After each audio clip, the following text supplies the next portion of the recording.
दिल्ली में वायु प्रदूषण कितना वाहनों के वजह से हो रहा है और इसका हमारे और आपके स्वास्थ्य पर कितना असर पड़ रहा है, इस बात का खुलासा आज दिल्ली विधानसभा में रखी गई सीएजी की रिपोर्ट में होती है।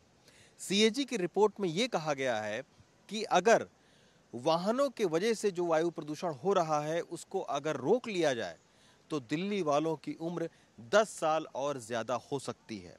ये एक बहुत बड़ी बात सीएजी के रिपोर्ट में कही गई है। ये भी कहा गया है कि अगर 2015 से लेकर 2022 तक वाहनों जो प्रदूषण फैलाते हैं उन पर अगर सख्ती की जाती तो वायु प्रदूषण में दिल्ली के कमी आती। लेकिन अभी तक होता क्या रहा है कि वायु प्रदूषण के मामले पर राजनीति ज़्यादा खेली गई है। मसलन जब भी अक्टूबर से लेकर और जनवरी तक जब प्रदूषण ज़्यादा बढ़ता है दिल्ली का, तो सबसे पहले पराली पर इसकी जिम्मेदारी थोपी जाती है और फिर उसको लेकर हरियाणा और पंजाब पर दोषारोपण किया जाता था, उत्तर प्रदेश पर दोषारोपण किया जाता था। लेकिन खुद सीएससी की जो रिपोर्ट है, centre for science and environment, इनमें ये कहा गया है, इस रिपोर्ट में कहा गया है कि जो दिल्ली का वायु प्रदूषण है उसका 40% जो जिम्मेदार वो यहाँ की गाड़ियाँ हैं। अब यहाँ पर दिल्ली में 1 करोड़ से ज़्यादा गाड़ियाँ पंजीकृत हैं। खुद सीएजी की रिपोर्ट में कहा गया है कि 4 लाख से ज़्यादा ऐसी गाड़ियां हैं जिनका पंजीकरण खत्म हो गया था, यानी वो 15 साल पुरानी गाड़ियां थीं। लेकिन 2015 से लेकर 2022 तक महज 3 लाख गाड़ियों का अपंजीकरण किया गया। मतलब 3 लाख ही गाड़ियों का केवल जो है वो पंजीकरण रद्द किया गया, जबकि पंजीकरण रद्द करने वाली जो गाड़ियों की तादाद है वो 47 लाख है। तो आप समझ सकते हैं कि किस तरीके से जो दिल्ली की गाड़ियां हैं, जो पुरानी कंडम गाड़ियां हैं, उनको ख़त्म करने की जो प्रक्रिया है वो सही तरीके से नहीं अपनाई गई और उसको लेकर सीएजी की रिपोर्ट में तमाम सरकार की नीतियों की आलोचना की गई है। सीएजी की रिपोर्ट में ये भी कहा गया है कि जब भी अगर आपकी गाड़ी पुरानी है तो जब आप फिटनेस सेंटर पर जाते हैं, यानी जो प्रदूषण जाँच केंद्र पर जब आप जाते हैं, तो एक ही प्रदूषण जांच केंद्र पर 76,000 गाड़ियों का प्रदूषण चेक हुआ। अब आप सोचिए वो कैसे प्रदूषण उनका चेक होता होगा।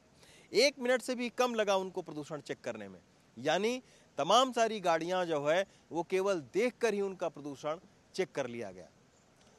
जबकि जिस तरीके से दिल्ली के अंदर करोड़ों गाड़ियां हैं, उस तरीके का जो फिटनेस सेंटर है वो दिल्ली के अंदर मौजूद नहीं है, यानी आधारभूत ढांचा ही नहीं है। तो आप आखिर फिटनेस कैसे जो है गाड़ियों का चेक कर सकते हैं। ये सारी बातें जो है वो इस रिपोर्ट में कही गई है। अगर हम दूसरे बर्कले यूनिवर्सिटी की अगर हम रिपोर्ट की बात करें तो ये कहा गया है कि 2013 में दिल्ली में इतना वायु प्रदूषण था कि हर रोज़ आप 10 से ज़्यादा सिगरेट पीते थे। आज की तारीख में वही वायु प्रदूषण बढ़कर अब इतना हो गया है कि आप हर रोज़ दिल्ली में अगर आप सिगरेट नहीं भी पीते हैं तब भी ये कहा गया है कि 38 सिगरेट रोज़ाना पीने जैसा जो वायु प्रदूषण है उससे आपका जो फेफड़ा है उस पर प्रभाव पड़ रहा है।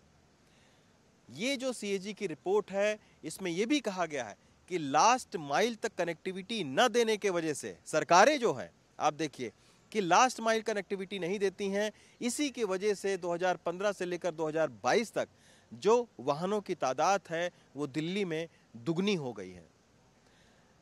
ई बसों पर बात की गई कि ई बसें जो है वो नहीं मंगवाई गई, उसके चलते जो क्लस्टर की बसें हैं, यानी जो प्राइवेट ऑपरेटर हैं, उनकी बसों में भारी बढ़ोतरी हुई। तो ये सारे जो खुलासे हैं ये सीएजी की रिपोर्ट में दिए गए हैं। उम्मीद यही है कि सीएजी की रिपोर्ट पर राजनीति कम और जिन जिन सुझावों को, जिन जिन आलोचनाओं को उन्होंने नीतियों की है उस पर अमल कर कर ये जो नई सरकार है ये ऐसा इन्वायरमेंट, ऐसा पर्यावरण दिल्ली के अंदर बनाएगी जिससे जो वायु प्रदूषण है वो कम हो। और इस अगर वायु प्रदूषण कम होता है तो उससे सबसे ज़्यादा प्रभावित होने वाले जो नवजात शिशु हैं, जो गर्भवती माताएं हैं, जो हमारे बुज़ुर्ग हैं, उनको एक बड़ी राहत मिल सकती है। लेकिन सीएजी की रिपोर्ट का लब्बो-लुआब यह है कि अगर वायु प्रदूषण को कम करने के लिए प्रदूषित वाहनों की तादाद आप कम करें तो दिल्ली वालों की जो उम्र है वो 10 साल और ज़्यादा बढ़ सकती है। दिल्ली से पवन कुमार तिवारी के साथ रवीश रंजन शुक्ला, एनडीटीवी इंडिया।